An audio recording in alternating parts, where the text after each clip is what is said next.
Hey all you action figure enthusiasts out there, JC here with another TNINews video. Now today's going to be a fairly quick one, not a whole lot to go over. I just want to kind of recap a few things from last week. I didn't have a chance to do a news video last week since I was reviewing the new Avengers themed Marvel Legends wave, the second wave of Infinity War figures. Hopefully you checked out all those reviews. If not, please do so. But as it is, there were a few things I wanted to touch upon from last week before we get into this week's reviews. So first of all, I wanted to let you guys know on the Star Wars front that it was announced that there's going to be a new online exclusive 6-inch Black Series figure. It's going to be based on Admiral Piett from Empire Strikes Back and I guess Return of the Jedi. And this will be an online exclusive figure and will be released in June. So you can pre-order it now at places like Big Bad Toy Store. Also last week, it was finally announced that that Marvel Legend 3-pack that was previously a Toys R Us exclusive, the Infinity War one with Thor, Groot, and Rocket Raccoon, that is now going to be made available to online retailers like Big Bad Toy Store. It is currently up for pre-order, so if you weren't or haven't been able to find that set at Toys R Us, you can pre-order it now. Okay, and then the final thing I wanted to tell you about was a couple of new reveals for Mezco toys and their 112 Collective line. So last week apparently was Batman Day. Everybody seems to have a day now. We've got Batman Day, Alien Day, Star Wars Day. I mean, those are just in the last 2 weeks all the days we've had. But as it was, apparently last week was the official Batman Day. And with that, Mezco made several announcements. So first of all, they released official images for their 112 Collective Sovereign Knight Batman figure. So this, like with all their Batman figures, is going to come with a ton of accessories. You're going to get a grappling gun. You're going to get a sonic gun. You're going to get 10 batarangs with this figure. I'm not really sure why you need quite so many batarangs. You're going to get a grapple hook. It's going to come with a number of different pairs of hands. One of the hands is going to have a pair of brass knuckles with kryptonite on it, so, give him an edge up on Superman. He's going to have 2 different head sculpts, a battle damage head sculpt and a regular head sculpt. And then he's going to also come with a bat drone and then the figure stand like we always see with these. Now that figure is currently up for pre-order and should be released sometime in December.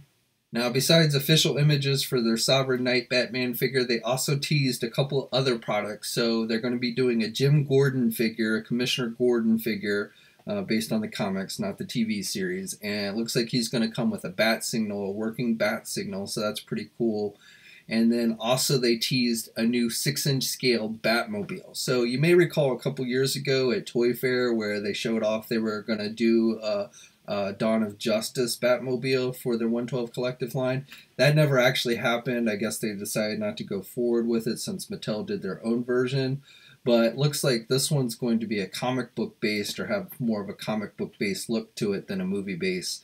And again, it's supposed to be in 6-inch scale. So not a whole lot of details. They just put out this little teaser. Hopefully it will actually happen, unlike with the Dawn of Justice version. And as soon as we get more details on that, I'll be sure to pass it on. But definitely looks pretty cool. And I kind of like the fact that they're going with like a comic book version or something that looks more comic book-like as opposed to one of the movie vehicles. And then the final thing that they showed off last week was a special Mezco exclusive 112 Collective variant Catwoman figure. This is Catwoman with a purple outfit as opposed to black. Now this figure, again, is a Mezco store exclusive and looks like it's currently sold out. You can still put yourself on a waiting list for the figure, but it looks like it did quickly sell out. I can't say I'm really digging it with the purple. I mean, I know, that's kind of a classic look for Catwoman. Something about the goggles look a little bit off to me. I don't know. These may be early images and stuff, but she does come with goggles, a backpack, 2 different head sculpts, a masked and an unmasked head sculpt.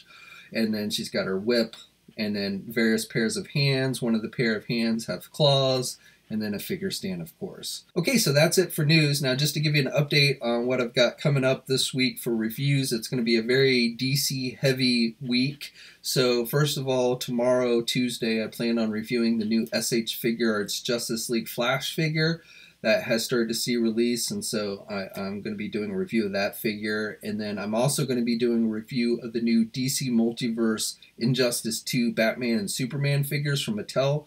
So we saw these figures back at Toy Fair during February. They have started to see a release in Canada. Apparently in Canada they're hitting Walmart shelves.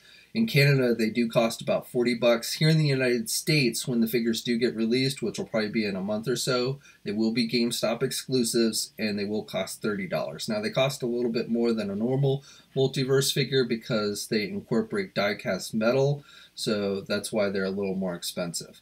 And again, I did get my hands on a set of these figures, so I plan on having reviews of both the Batman and the Superman figures sometime this week, so hopefully you'll check that out. And then probably not this week because I don't think it's going to show up in time for me to review it this week, but probably next week I will be doing a review of the Mafex Justice League movie Flash figure. That figure is also started to see release, and that's actually the one I'm a little more excited about over the SH Figure Arts version, mainly because it's got the unmasked head, but I will be bringing you reviews of both figures very soon. So that's it for this week. Let me know what you think about everything we talked about. If you haven't already, please check out my reviews of the Marvel Legends new Avengers Infinity Wave figures. And then also, hopefully, you'll tune in for this week's DC-based reviews. So until next time, if you're so inclined, please like the video. And if you haven't already, please subscribe to the channel by hitting that button down below. I'd really appreciate it. And of course, you can also follow me on my Facebook, Twitter, Instagram, and Twitch accounts. I have links to all those in the video description as well. And until next time, guys, I'll catch you later.